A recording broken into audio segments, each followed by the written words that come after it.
السلام علیکم، آپ ہیں ارم اقبال چینل پر اور میں ہوں آپ لوگوں کے رائٹر ارم اقبال۔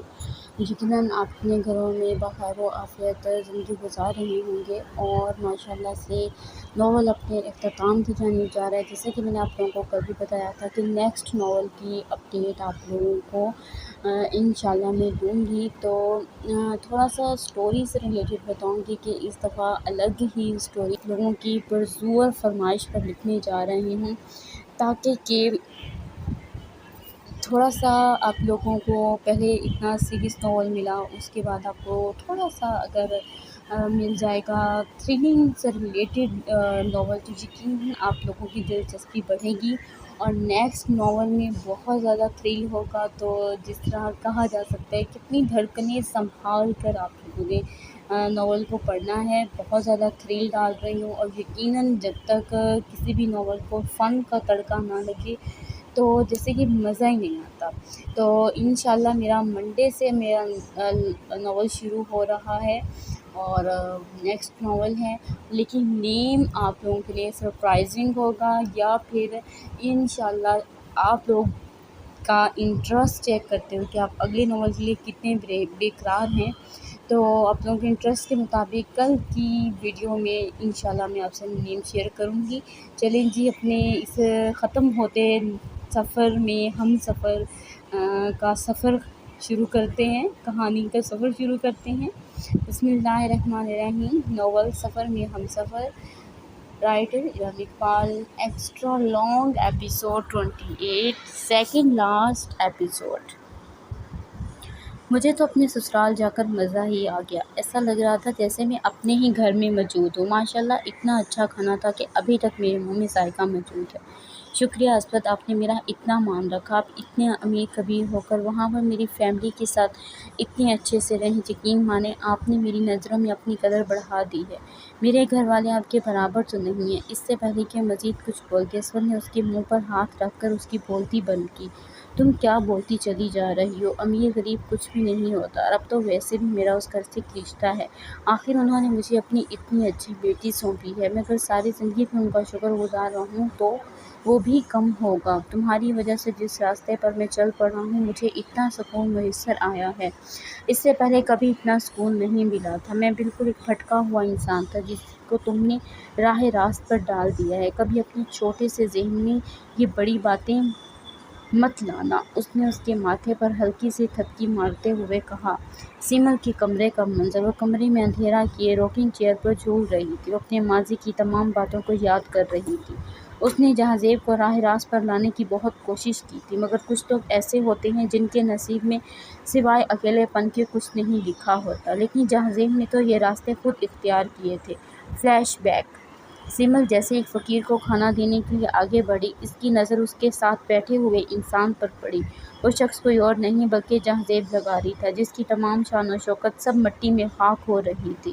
وہ انتہائی گندے لباس میں زمین پر بیٹھا لکیریں کھینچ رہا تھا۔ اسی لمحے سیمل کے دل کو کچھ ہوا، مگر اگلے لمحے اس نے خود کو سنبھالتے ہوئے خدا کا شکر ادا کیا۔ اس نے اپنی تمام ظلم و زیادتیوں کا بدلہ اللہ پر چھوڑ دیا تھا، آخر خدا نے اس کے ساتھ انصاف کر دیا تھا، وہ انصاف اپنی آنکھوں سے دیکھ رہی تھی۔ اس کی زندگی میں اب کہیں بھی جہازیب کے لیے گنجائش نہیں نکلتی تھی۔ وہ جہازیب کے آگے کھانا رکھتے ہوئے منہ چھپا کر وہاں سے پیچھے ہٹ گئی۔ جہازیب نے اس کو پہلی ہی نظر میں پہچان لیا تھا، مگر اس کے پاس کچھ نہیں بچا تھا۔ وہ تو سیمل سے معافی مانگنے کا بھی اہل نہ تھا، اس لیے سر جھکا کر کھانے کو اپنے بھوکے وجود میں ڈالنے لگا۔ آہ جہازیب، کاش تم سارے رشتوں کو تھوڑا سا عزت اور بھروسہ دے دیتے، تو آج نہ ہم دونوں ایسے سفر نہ کرتے اور نہ ہی ہماری اولاد میں کمیاں رہتی، بلکہ زندگی کے سفر میں ایک دوسرے کے ہم سفر بن کر رہتے۔ اس نے اپنی آنکھوں کے کناروں سے آنسوؤں کو صاف کرتے ہوئے اپنی پسندیدہ کتاب کھول کر چند اشاروں کو پوری دل جمی سے پڑھا اور سکون کی سانس خارج کی۔ وہ شعر اس کی زندگی کی عکاسی کر رہا تھا۔ دل مدفن پہ کوئی بھی نہیں رونے والا، ہم اپنی درگاہ کے خود ہی نچھاور ٹھہرے۔ امتیاز حسین۔ آئمہ کا 9 منتھ شروع ہو گیا تھا۔ راجدہ بیگم تو ایک ایک پل گن گن کر گزار رہی تھی، کیونکہ آئمہ کی حالت بالکل بھی ٹھیک نہ تھی۔ اس کی کمزوری کی وجہ سے بہت ساری پیچیدگیاں پیدا ہو گئی تھیں۔ داور بھی اپنے سارے کام چھوڑ کر آئمہ کے ساتھ زیادہ سے زیادہ وقت بتانے لگا تھا۔ اس کو ہر وقت وسوسے گھیرے رہتے تھے، کبھی رونے لگ جاتی تھی تو کبھی الٹی سیدھی سوچیں اس کے گرد گھیرا تنگ کر لیتی تھی۔ داور میں آپ سے کچھ کہنا چاہتی ہوں۔ ہاں میری جان کہو۔ وہ اس کے بالوں میں ہلکی ہلکی انگلیاں چلا رہا تھا۔ میں چاہتی ہوں کہ آپ میرے بیٹے دام حیات کا بہت خیال رکھنا، اسے کبھی بھی میری کمی محسوس نہ ہونے دینا۔ بس یہیں چپ کر جاؤ۔ داور نے اس کے منہ پر ہاتھ رکھ دیا۔ میں تمہارے منہ سے کوئی بھی الٹی بات نہ سنوں۔ ہم دونوں مل کر اس کا خیال رکھیں گے۔ تم کیوں پریشان ہوتی ہو؟ میں نے بہت اچھی گائناکولوجسٹ سے بات کی ہے، تم مجھ پر بھروسہ رکھو، میں تمہیں کچھ بھی نہیں ہونے دوں گا۔ آئمہ ایسی باتیں کر کے کیوں میرا دل دکھاتی ہو؟ میں پہلے ہی تمہاری وجہ سے بہت زیادہ پریشان ہوں۔ میری جان تمہیں نہیں کھونا چاہتا۔ اس نے آئمہ کے چہرے پر اپنے بہت سارے بوسے دے ڈالے۔ آئمہ اس کے سینے میں اپنا منہ چھپا کر اس کو محسوس کر رہی تھی۔ اس کا دل اسے کچھ برا ہونے کا سندیش دے رہا تھا۔ جب کافی ٹائم گزرنے تک آئمہ نے اس کے سینے سے سر نہ اٹھایا تو داور نے اس کو ہلایا۔ آئمہ کا سر داور کی باہوں میں جھول گیا۔ امی جلدی سے آئیں، دیکھیں آئمہ کو کیا ہو گیا ہے۔ داور ایک دم سے بوکھلا گیا تھا۔ داور نے جلدی سے ایمبولینس کو کال کی۔ وہ وقت ضائع کیے بغیر ہسپتال کے کوریڈور میں موجود تھا۔ داور کو اپنا دل بند ہوتا محسوس ہو رہا تھا۔ امی میرے دل کو کچھ ہو رہا ہے، آئمہ ٹھیک تو ہو جائے گی نا؟ امی مجھ سے وعدہ کریں کہ اسے کچھ بھی نہیں ہوگا۔ داور تمہیں کیا ہو گیا؟ ہمت سے کام لو، ہسپتال ہے بیٹا، تم بس خدا سے دعا کرو، سب کچھ ٹھیک ہو جائے گا۔ آئمہ کو کچھ بھی نہیں ہوگا، ابھی اس کی ڈیلیوری چل رہی ہے، اسے اس وقت صرف دعاؤں کی ضرورت ہے۔ میرے بیٹے خود کو سنبھالو۔ وہاں سے گزرنے والا ہر انسان داور کو ترس بھری نظروں سے دیکھ رہا تھا۔ آئمہ الوی کے ساتھ کون ہے؟ داور جلدی سے نرس کے پاس بھاگا۔ پلیز آپ ہمیں یہاں پر سائن کر دیں، پیشنٹ کی حالت بہت خراب ہے، اگر کچھ بھی ہوا تو ہمارا ہسپتال اس کے لیے ذمہ دار نہیں ہوگا۔ لیکن میری خود یہاں کی گائناکولوجسٹ سے بات ہوئی تھی، وہ اس وقت آپریشن تھیٹر میں ہیں، انہوں نے ہی مجھے بھیجا ہے۔ پلیز سمجھنے کی کوشش کریں، تھوڑی سی بھی دیری انہیں مزید نقصان پہنچا سکتی ہے۔ پلیز میری بیوی آئمہ کو کچھ بھی نہیں ہونا چاہیے، پلیز آپ جلدی سے سائن کر دیں، وقت بہت کم ہے۔ داور کے لیے بہت ہی مشکل مرحلہ تھا۔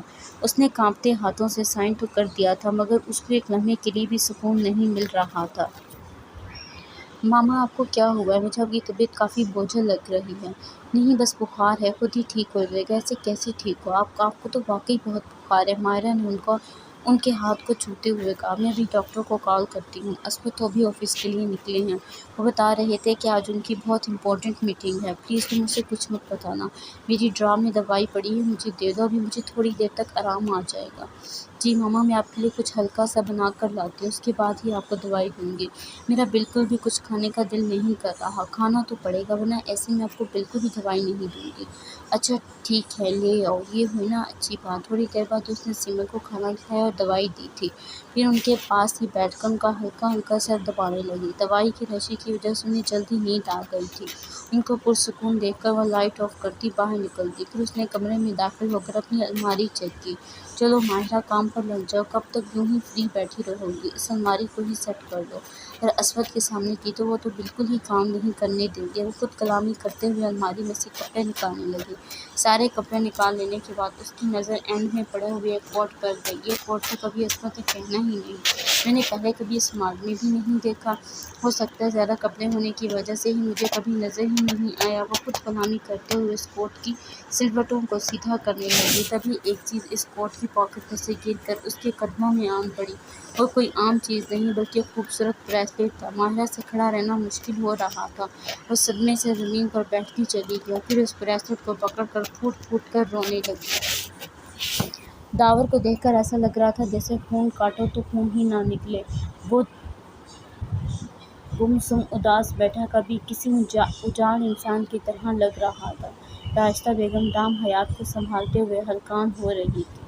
داور بیٹا اٹھو، خود کو سنبھالو۔ امی میں کیسے خود کو سنبھالوں؟ وہ باقاعدہ چیختے ہوئے بولا۔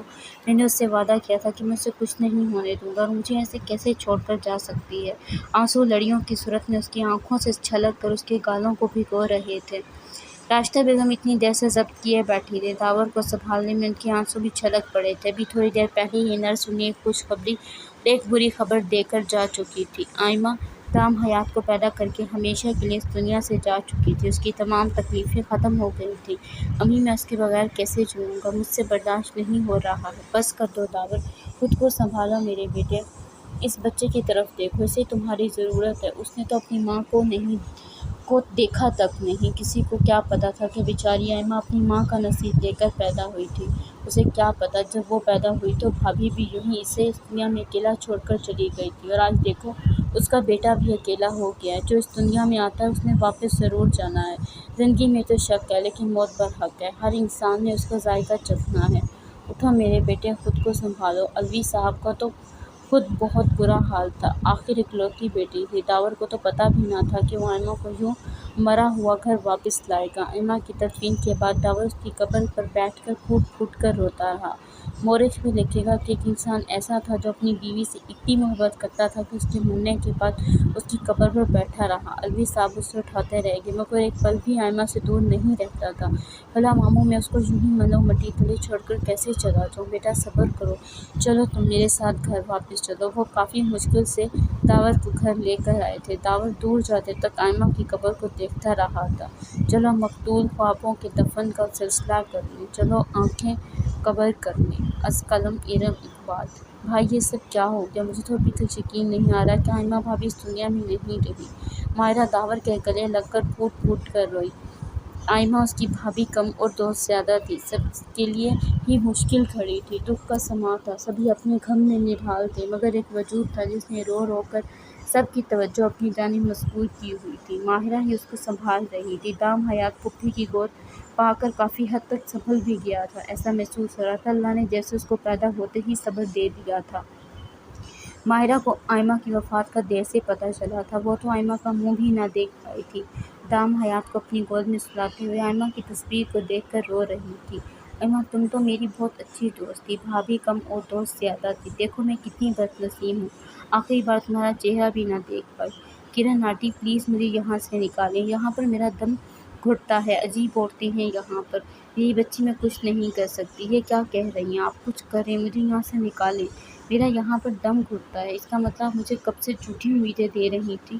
اوہ میں ہی پاگل تھی جو آپ پر بھروسہ کر رہی تھی، اور ویسے بھی یہ سب کچھ میں نے اکیلے تو نہیں کیا، آپ بھی تو میرے ساتھ تھے، پھر آپ کیوں ان سلاخوں سے باہر ہیں اور میں اندر ہوں؟ اگر تم سگی خالہ ہوتی تو مجھے کبھی بھی اس راستے پر نہ ڈالتی۔ میں نے تو سنا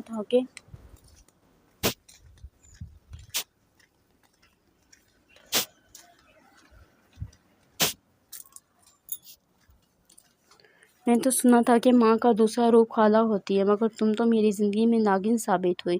کاش میں اس راستے پر نہ چلتی، اور نہ ہی آج مجھے یہ دیکھنا پڑتا۔ اب مجھے ساری زندگی ان سلاخوں کے پیچھے گزارنی پڑے گی۔ نہیں ماجی ڈارلنگ، تم مجھے غلط سمجھ رہی ہو، خبردار جو مجھے اس طرح سے بلایا۔ ساری زندگی مجھے انہی لفظوں میں پھنسا کر رکھا۔ میرا نام ماجدہ سعود ہے، مجھے اسی نام سے پکاریں، جیل میں مجھے اسی نام سے پکارا جاتا ہے۔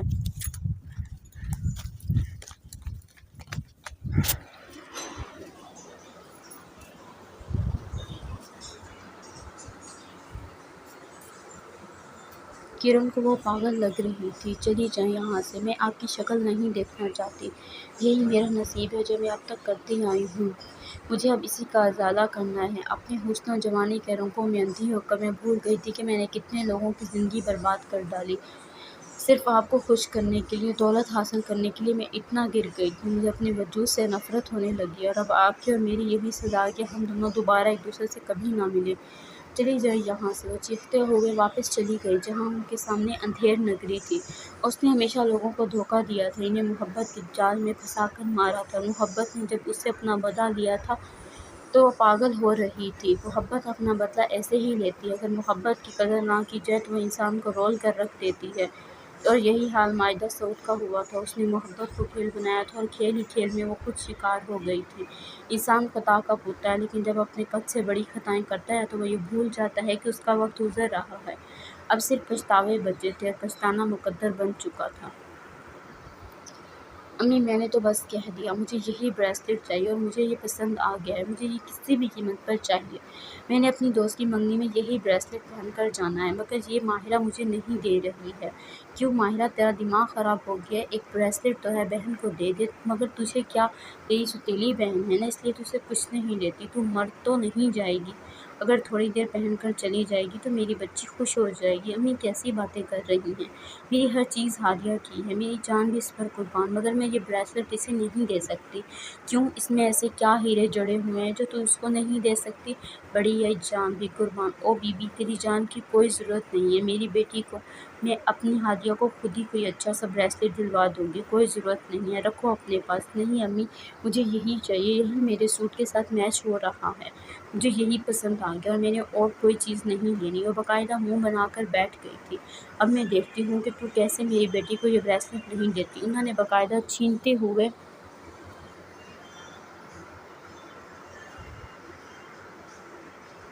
ماہرہ سے وہ بریسلٹ ہادیہ کے حوالے کر دیا تھا اور زناٹے دار تھپڑ ماہرہ کے چہرے پر مارا تھا۔ ہادیہ فوراً ہی خوش ہو گئی تھی، اسے لے کر اپنے کمرے کی جانب بھاگ گئی تھی۔ بڑی آئی، یہ بریسلٹ نہیں دیکھتی، کیوں نہیں دے رہی تھی تو اسے یہ بریسلٹ؟